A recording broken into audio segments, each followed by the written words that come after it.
무슨 말이겠죠? 그리고 이제 우리가 구체적으로 이제 요 y 값을 우리가 y1 값을 x1에 대응하는 y1 값을 만약에 요 y 값이 구체적으로 여기에 y1이 놓인다라고 하면, 즉 이 말은 여기에서 여기까지가 지금 y1이라는 얘기죠. 그죠? 자, 요렇게 우리가 y1이 그려진다라고 하면, 우리가 앞에서 요 엡실론 i의 정의가 우리가 어떻게 됐죠? 엡실론 i의 정의. 다시 한번.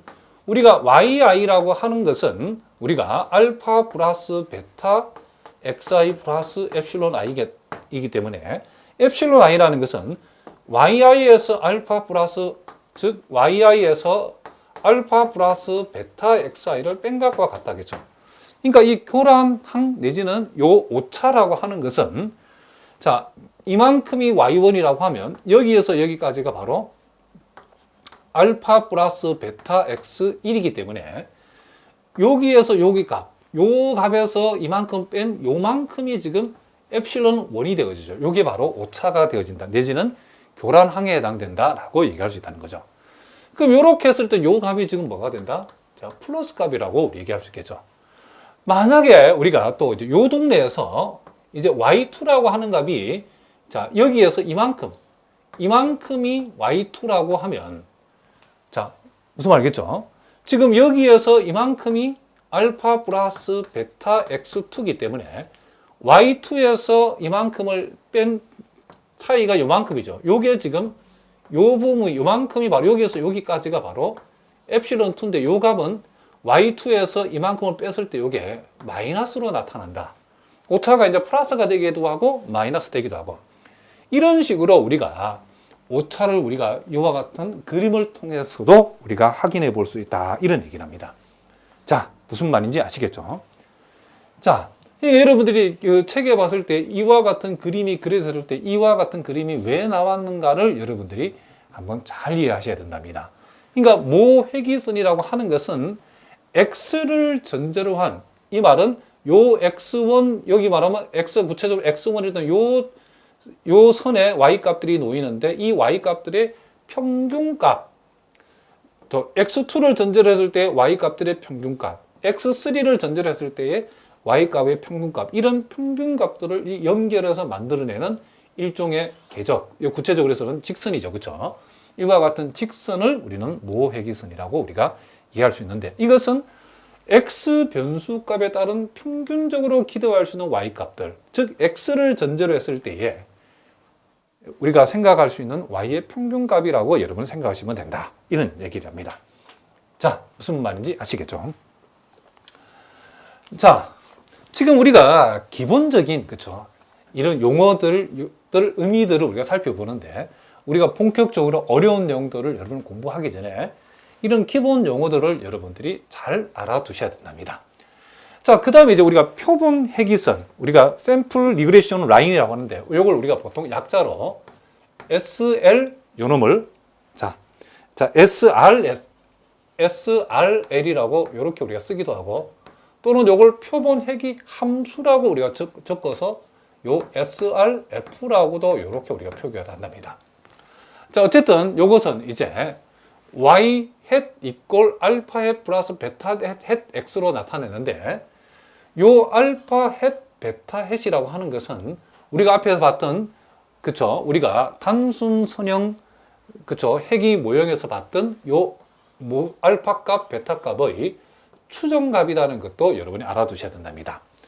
자, 그럼 여기서 우리가 이제 중요한 것, 우리가 요 잔차항 내지는 회기 오차라고 불리우는 요 EI를 우리가 생각해 볼 수 있는데, EI는 어떻게 정의되냐면 y 값에서, 그쵸, y 햇을 뺀 값을 우리는 잔차항 내지는 회기 오차, 그냥 간단하게 그냥 잔차라고 우리 부르도록 하겠습니다. 자, 무슨 말이겠죠? 우리가 보통, 그러니까 우리가 오차 내지는 교란항을 보통 우리는 여기서 엡실론 i라고 표현하고, 우리는 잔차를 지금 여기에서 EI로 표현했는데, 책에 따라서는 요것을 UI라고 표현하고 요것을 UI 해시라고 표현한 책도 있는데, 의미는 같다는 거 여러분 꼭 알아두시기 바랍니다. 자, 그러면 우리가 yi 이꽃 알파에 플러스 베타 햇 xi 플러스 ei라고 표시를 하면 요걸 우리는 뭐다? 표본 회귀 모형이다. 그러니까 우리가 단순 회귀 모형에서 우리가 살펴봤던 것하고 요거 비교해 봤을 때에 이제 알파 베타 값을 추정한 값을 여기에 가져오고 그리고 우리가 오차 대신에 잔차를 여기다 표시한다는 거 외에는 크게 다를 바가 없죠. 자, 그러면 우리가 모회귀선하고 표본 회귀선을 우리가 여기에서 한번 비교를 한번 해보도록 해보겠습니다.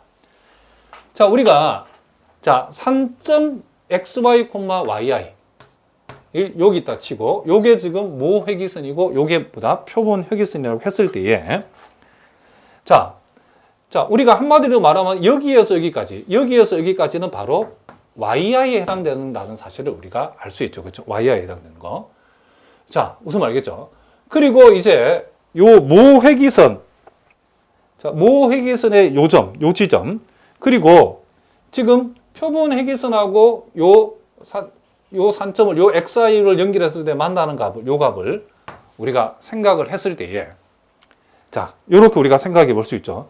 그랬을 때에 우리가 우리 앞에도 얘기했지만은 우리가 이 yi라고 하는 값에서 이만큼, yi에서 이만큼, 자, 여기에서 여기까지 길이는 뭐죠?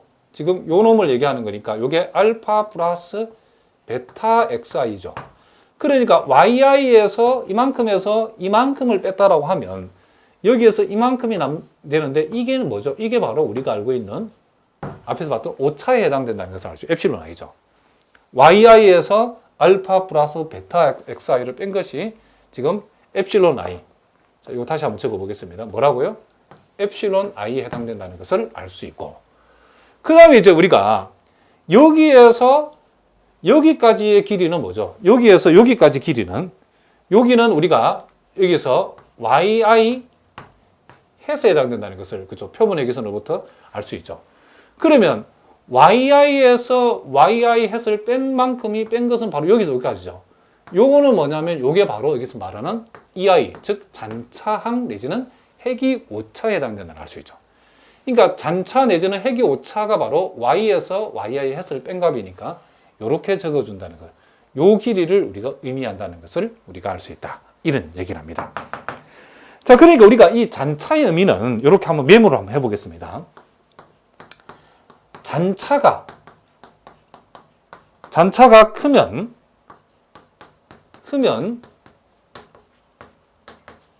모형의 적합성이 그쵸? 좋지 않다고 할 수 있고, 잔차가 작으면 이 모형의 적합성이 우리가 보통 좋다고 할 수 있다. 자, 이렇게 우리가 정리해 볼 수 있다입니다. 자, 그러면 이제 우리가 여태까지 학습한 내용을 이제 실예를 통해서 선생님이 한번 설명해 보겠습니다. 자, 여기 주어진 데이터는 어떤 도시, P도시에 있는 전체 가게수, 사실은 60집밖에 없다는 말은 거짓말인데, 어쨌든 어떤 도시에 가게수가 60개라고 일단은 가정을 한번 해보겠습니다. 사실은 아니지만은, 그 60가구가 살고 있는 이제 이 도시 가게 전체에 대한 가계 실직 소득에 따른 소비 지출액을 조사한 거. 그러니까 요건 지금 모집단 전체에 대한 전수조사를 한 거죠. 그죠? 자, 그렇게 했더니, 자, 실질 가계 소득이 81대, 101대, 121대, 141대, 이런 식으로 281대까지 조사를 해 봤더니, 자, 가계 소득이 80인 집을 우리가 조사를 해봤더니 5집이 있었는데, 그 5집의 소비 지출이 한 집은 54, 한 집은 61, 한 집은 65, 72, 73. 이렇게 나오더라는 거죠. 자, 이 말은 우리가 무엇을 얘기하냐면 앞에서 선생님 살짝 언급했지만은 우리가 이 x 값들은 말 그대로 이제 확정 변수죠. 그렇죠? 우리가 이렇게 컨트롤 해가지고 우리가 80, 100 이렇게 기준을 딱 정해가지고 우리가 만든 거기 때문에 이것은 우리가 확정 변수랍니다. 그런데 소득이 80인 5가구의 소비 지출을 조사했더니 어떤 집은 54, 61, 어떤 집은 65, 어떤 집은 72, 어떤 집은 73 이렇게 서로 다르게 나오는 그 이유가 뭔지, 그것은 우리가 이 가계 소비 지출은 요 실질 소득 X 이외에도 다른 요인들이, 변수들이 있다겠죠. 그걸 우리가 한마디로 엡실론 I로 표시하는데 다른 요인들에 의해서 서로 다르게 나오더라 이런 얘기죠. 그러면 우리가 X와 Y의 관계는, X와 소득과 소비 지출의 관계는 확정적인 관계가 아니다는 거죠. 만약에 요 두 개가 확정적 관계라고 하면 소득이 80일 때 각 집의 소비 지출은 다 같은 값이 나와야 되겠죠. 그러니까 이와 같이 서로 다르게 나온다는 것은 X와 Y는 자, 이렇게 그렇죠. 확정적 관계가 아니고 확률적 관계라는 사실을 우리가 알 수 있다. 이런 얘기를 합니다.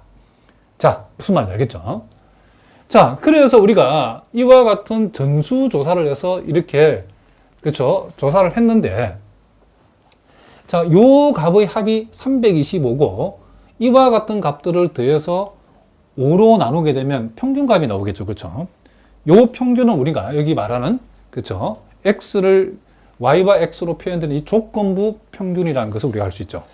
그러니까 우리가 여기에서 우리가 그냥 평균을 Y라 하면 이 전체의 평균을 얘기하는 거고, 조건부 평균이라고 하는 것은 말 그대로 요 동네는 요 동네 평균, X가 100인 동네의 평균, X가 120인 동네의 평균, 140인 동네의 평균, 이런 식으로 평균값을 어떻게 했다? 우리가 조사를 했다. 이런 얘기를 합니다. 그러면 여러분들 여기에서 우리가 자, 우리가 소위 앞에서 모회기선을 우리가 보통 이 모집단 회기선, 줄여서 모회기선이라는데, 이 모회기선은 자, 요 X를 조건부로 하는 요 Y의 기대값, 조건부 기대값 내지는 조건부 평균을 우리가 나타내는 거라고 얘기할 수 있겠죠. 요걸 우리가 알파 플러스 베타 XI 이렇게 표현한다고 했는데, 여기에서 이와 같은 요 선의 요 함수의 의미는 바로 X가 80일 때에 요 조건부 평균 65, 100일 때에 77, 120일 때 89, 이와 같은 값들을 요 회기선이 만족하는 선이라는 것을 우리가 알 수 있죠. 그러니까 조건부 평균 값들을 우리가 이렇게 우리가 표시를 했을 때 그 점들을 지나는 일종의 직선이라고 보시면 된다. 그럼 우리가 지금 요 함수는 자, 요 점도 만족하고 요 점도 만족하기 때문에 간단하게 X값 대신에 80이 들어갔을 때는 Y값이 65가 나오죠. 그래서 65는 알파 플러스 베타 곱하기 80. 그리고 100이 들어갔을 때 77을 만족하니까 77은 알파 플러스 베타 그리고 100. 이런 식으로 계산해서 우리가 요 두 개를 연립해서 베타를 구해봤더니 베타는 5분의 3이고 알파는 17이 나온다는 것을 알 수 있답니다. 그러면 요 모회계선을 함수식으로 표현